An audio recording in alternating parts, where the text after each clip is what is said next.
Mon Seigneur et mon Dieu, je crois fermement que tu es ici, que tu me vois et que tu m'entends. Je t'adore avec profonde révérence, je te demande le pardon de mes péchés et la grâce de faire avec profit ce moment de prière. Ma Mère Immaculée, Saint Joseph, mon Père et Seigneur, mon ange gardien, intercédez pour moi. Viens Esprit Saint, viens Esprit Créateur, renouvelle la face de la terre. Nous sommes dans la perspective de la Pentecôte et toute l'Église prie avec Marie, qui était avec ses apôtres, dans le Cénacle. Et nous prions, parce que c'est le fondement de la vie chrétienne, solliciter et acquérir l'Esprit Saint pour qu'il vienne guider notre existence. La métaphore habituelle pour parler de l'Esprit Saint, c'est celle du voilier. Vous en avez déjà entendu parler. Ce bateau, que l'on peut diriger en dehors du port à la force du poignet en utilisant des rames. Et le navire, à la force des poignets, il est lourd et il va lentement sur l'eau. Mais on avance en se fatiguant beaucoup. Et puis vient le premier coup de vent qui remplit les voiles que nous avons tirées.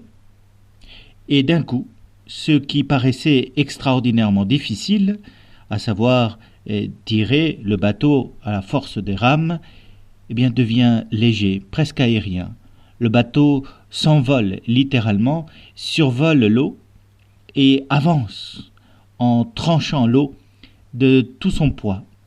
Parfois, avec l'aide du timonier, on vogue au-dessus des vagues et on gère le courant de telle façon que nous aspirons le souffle d'air qui passe à droite puis à gauche et puis on le suit. Et c'est la force du bon voilier que de saisir au maximum le coup de vent et d'avancer le plus vite possible sur l'eau. Cette métaphore du voilier, pour parler de l'Esprit Saint dans notre vie, est très expressive. Parce que autant la vie peut être difficile et avoir beaucoup de complications, et nous devons réfléchir parfois gravement à certains sujets, et ils nous pèsent, ils peuvent nous peser parfois des jours durant. Quelle solution trouver à tel problème? C'est dans ces cas-là une sorte de confrontation à la difficulté d'avancer, comme si on était en train de ramer. On rame. Et puis vient la prière à l'Esprit Saint. Cette prière assidue, constante, persévérante. Et la décision advient. La décision advient et ne nous pèse pas. Il y a quelque chose de l'abandon simple de l'enfant qui s'opère et qui permet de découvrir ce que nous devons faire à l'instant même. En laissant de côté tout ce qui souvent pèse dans la vie des adultes, dans leurs décisions. La vie de l'enfant de Dieu, elle est beaucoup plus simple. Elle vit dans l'abandon du futur entre les mains de Dieu, dans la confiance, dans la certitude aussi, qu'il y aura quelque chose de bon qui va advenir au moment donné. Et cette disposition de l'âme, pleine de joie, pleine de simplicité, est un fruit de l'Esprit Saint dans l'âme. Or, Jésus nous dit que l'Esprit Saint sera donné pour que nous allions à la vérité tout entière, parce que les apôtres à ce moment-là étaient incapables de porter toute la vérité. Ils n'avaient pas conscience que le Christ devait mourir et ressusciter le 3e jour. Ils n'avaient pas conscience de ce que cela voulait dire. D'ailleurs, il y a un évangile où il est question qu'ils ne comprenaient pas. L'évangile dit explicitement qu'ils ne comprenaient pas ce que ressusciter des morts voulait dire. Ils ne pouvaient pas le porter, ils ne pouvaient pas le concevoir. Et cela peut arriver dans nos vies. On n'est pas capable de concevoir, de considérer ce que nous devons accomplir pour faire la volonté du Père, ce qui nous sera demandé au bon moment. Et effectivement, cela est bon de recevoir et de demander l'Esprit Saint pour pouvoir le vivre, bien plus que pour pouvoir le penser à l'avance, pour le préparer, pour nous assurer, pour, maîtriser le moment. Non. Le chrétien qui se laisse inspirer par l'Esprit Saint, il accueille le souffle qui vient et adapte la direction du voilier au souffle qui vient, et pas l'inverse. Alors parfois, lorsqu'on a une certaine habitude de la vie spirituelle, on est comme ce timonier qui peut voir sur les vagues le souffle d'air qui avance et qui va rejoindre le bateau. Et donc prévoir un peu à l'avance quelle orientation donner au bateau, quelle voile carguer, quelle voile déployer ou quelle voile arranger selon les coups de vent qui arrivent. Eh bien pareil dans la vie ordinaire du chrétien. On sait qu'on va vers telle épreuve, telle circonstance, et on peut solliciter l'Esprit Saint pour venir nous éclairer. L'Esprit Saint répond toujours. L'Esprit Saint répond toujours. Mais il ne répond pas toujours comme nous le voulons. Il adapte son don à notre capacité. Parfois, le fait qu'il ne réponde pas est déjà une réponse.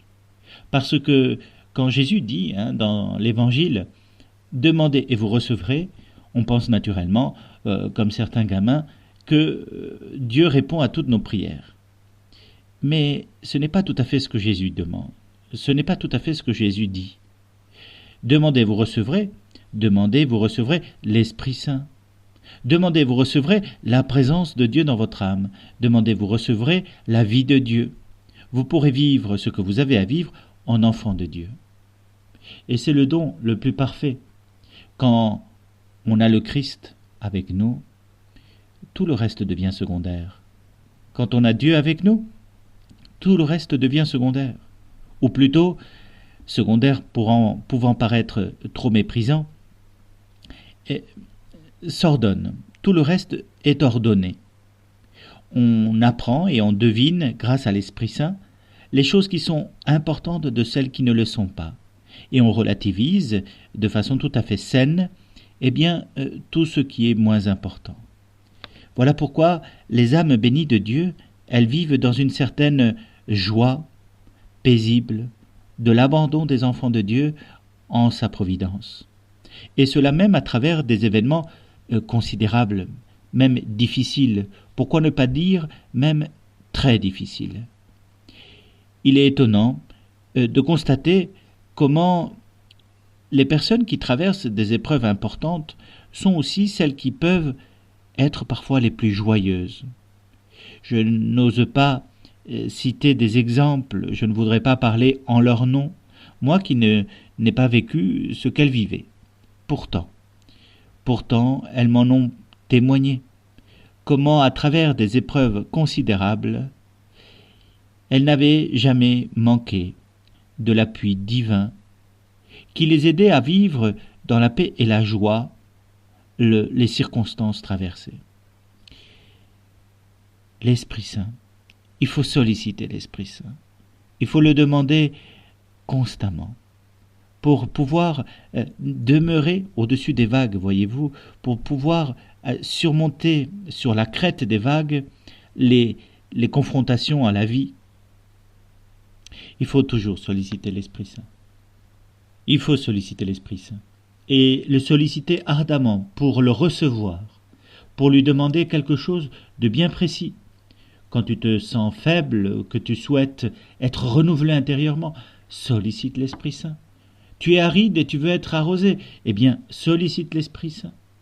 Tu es courbé et tu veux te redresser, sollicite l'Esprit Saint. Prie, prie, prie, viens Esprit Saint, parce que il répondra. Il est toujours mieux d'ailleurs de mettre dans le couple plusieurs personnes, c'est Jésus qui nous le demande. Lorsque 2 ou 3 sont réunis en mon nom, je suis au milieu d'eux.